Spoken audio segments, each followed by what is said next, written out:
In today's video, I'll show you how to customize your Zoho Books dashboard, a feature available exclusively on the Elite and Ultimate plans.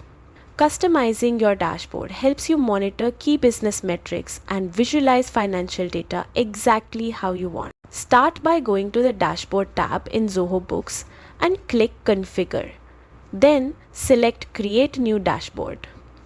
Give it a name and an optional description to define its purpose.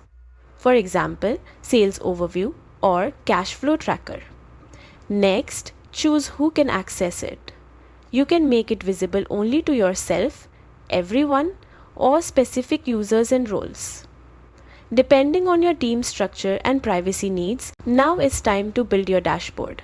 Zoho Books lets you add two types of panels. Predefined panels.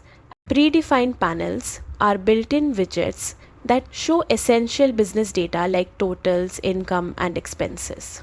To add one, open Dashboard Setup, click Predefined Panels, hover over your preferred widget, and click Create Panel. This instantly adds key insights to your dashboard. Next are report panels, which offer deeper customization. You can create charts showing things like sales by customer, expenses by project, or receivables. Choose your time period like today or this month.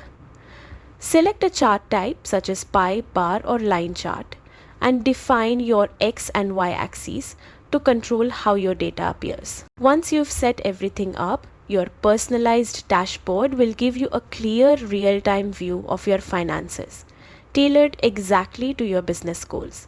Don't forget to like and subscribe for more Zoho Books tutorials that make accounting simple.